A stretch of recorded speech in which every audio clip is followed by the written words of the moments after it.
Hi, today I have 5 principles for improving onboarding plan design to reduce overwhelm and drive action. Typically, when we talk to onboarding teams, they're putting their plans in front of customers in one of two ways, either in a spreadsheet or in a project management tool. The problem is that neither of these tools provide a clear next step or a direct path to the outcomes that customers want. They also make it really difficult to get data on the progress that's being made in plans, where people are getting stuck, and what you can do to improve performance. So let's dive into the 5 principles. Principle number 1, provide context and get aligned on the outcomes.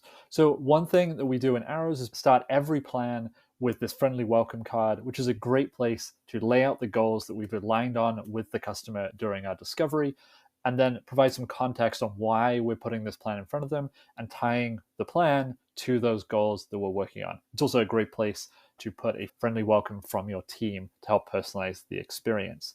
Principle number 2, creating a path to success, but staying focused on what's next. So one thing that we hear a lot is that it's really complicated or can be confusing if you put your entire plan for a customer in front of them. They get overwhelmed, they see lots of tasks, they're not sure what they should do now. And they're also not sure what is the order that those tasks need to be completed to get to the outcome that I want, because most project management tools or spreadsheets are not very structured. So in Arrows, the next task, the thing that we need to do next, is always called out at the top.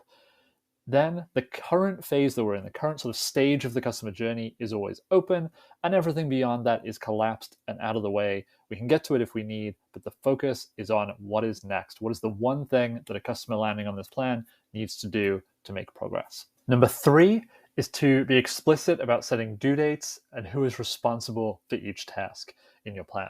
That's one of the most important things here, is being very clear about who is responsible for what and when they need to do it. And then also including what is the implication of not getting this thing done when we said we were going to get it done. So in Arrows, you have a start and a target date which can be set, and due dates can then be relative to either of those dates. So if we look at an individual task of paying our Arrows invoice, which is this first task here, you'll see that if I view it, it's been assigned to the point person, which is on the customer side, and is due tomorrow.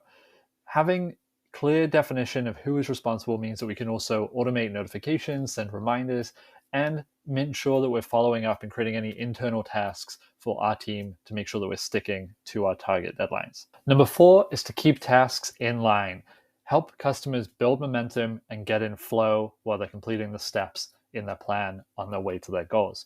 This is one of my favorite things in Arrows. Whenever you start a new task, it opens in its own page. We're really focused on the next step. If we go ahead and complete a task, get a moment of celebration, and we can go right on to the next thing. This means that we often see customers who get in a flurry of activity when otherwise they may have been going back and forth between their inbox and the thing that they actually have to do, and that slows them down. The other really nice thing here is that we can embed the actions we need our customers to take directly inside the tasks. This means, again, no jumping back and forth between the inbox and the thing that I have to do. And once I've completed a task, I can go right on to the next one. And finally, principle number 5 is to collect data on what is and what isn't working. This is really important and something that's often missing if you're using an unstructured way to deliver your plan, like a spreadsheet or project management tool. With Arrows, every plan is connected directly to either a deal or a ticket in HubSpot. If I open this particular plan in HubSpot, you'll see over here on the right-hand side, we can immediately see in this card the task progress, what the current task is, and at a glance, where we are in the plan. If we push data back to HubSpot properties from Arrows, there's about 30 data points that get pushed back here, but you can use any of these data points, like the time that somebody's been on their current task, how long they've been in the current phase, days to target date, to drive your internal workflows, your reporting, your automations, your communication with the customer, all from HubSpot. And most importantly there, you get insight into how you can improve and help customers make progress faster in your plan. Let me know what you think of these 5 steps. And if you want to check out Arrows, let me know in the comments below or shoot me a DM. Thanks.